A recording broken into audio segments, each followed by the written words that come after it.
Economists are warning that South Africa could lose 32.4 billion euros in revenue export if some key trading partners retaliate against its position on Russia's war in Ukraine. South Africa has been criticized for not taking a stance in the conflict between the two nations.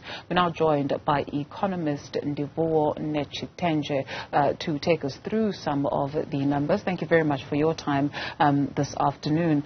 I do wonder if you've caught sight of the very latest coming out of the Africa Peace Mission, where South Africa's president was stripped essentially of his protection services. Some journalists from the continent are stuck on a plane and not able to report on what is happening. Does this give credence to some of the narratives or the beliefs that South Africa may be punished for its stance? Thanks for having me on your show. But in terms of your question, I think it just kind of creates the uncertainty that we've been talking about, that there could be some uncomfortability that some nations have, especially within the West, that we have this, I guess, perceived closeness to Russia. And the fact that it's in Poland, which is part of the EU, really does create even more pressure on South Africa to clarify their stance and ensure that their stance truly is neutral. Mm-hmm.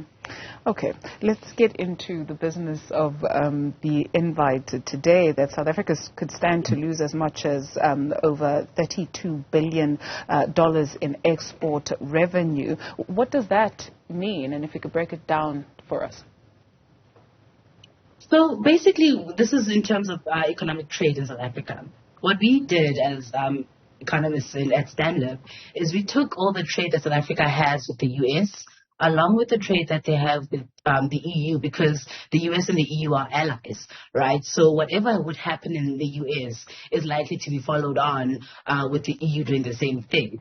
So if you had a situation where South Africa has, let's say, it's been proven that maybe the government did sell arms to Russia, and the best or the easiest way that I think the U.S. would retaliate, or at least the U.S. would respond to that, is firstly probably removing us from AGOA, which is a sort of trade-free pact that we have with the U.S., where South African exporters can sell their goods to the U.S. market duty-free, so at a cheaper and more competitive rate. So that's the first response. I think that would be the direct first response by the U.S. And this is important because around 25% of our exports to the U.S. is under AGOA. So we would lose around 44 billion rand, sort of not necessarily lose, but it would affect 44 billion rand of our exports.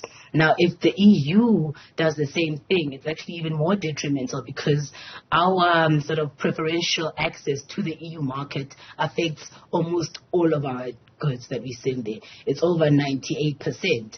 And if you look at our trade with the EU, we export around over 430 billion to the EU. So if you add those together, if you take the 44 billion and for over 400 billion, you get that number where it's over 500 billion of our export revenue would be affected if it comes out that South Africa is not necessarily neutral when it comes to Russia, and then the U.S. retaliates by affecting our trade relationship, both with the U.S. and with the EU. So that's where we get the issue when it comes to impact on our direct impact on our trade economy. Sure. Neither the United States nor the European Union is doing South Africa any favors, and so what do they stand to lose?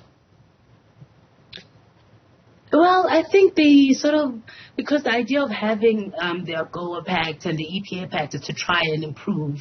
It's not just trade with South Africa, but trade with Africa in general, and trying to improve Africa, encouraging African states to focus and to put the energies into improving their manufacturing industries.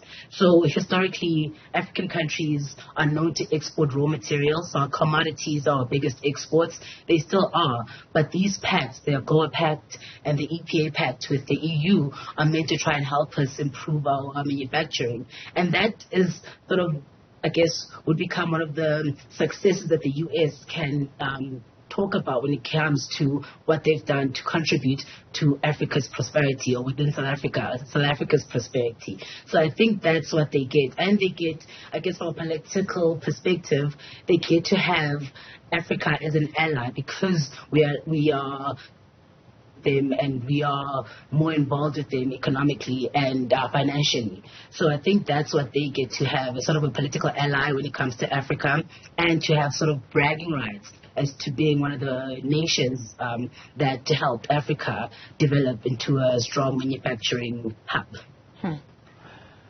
In the forecasting that you do, have we looked at the collaborations and the potential benefits those collaborations could then lead to, should the continent be speaking in one voice and not in silos? We haven't done necessarily big numbers on forecasting what sort of unified Africa message could be. But if you look at South Africa's trade, African countries are some of South Africa's biggest trading partners. There's no limiting the amount of benefit it could have if Africa was fully united and able to trade with each other and abroad as a united, I guess, bloc. Yields us more power and more influence as a global, sort of a global participant in that sense. And of course, it would improve the trading within African countries, which would go a long way to improving individual African countries' performances economically and financially, and obviously improving the lives of the people who live in there. Ndivhuho Netshitenzhe is an economist. Thank you very much, ma'am, for your time this afternoon.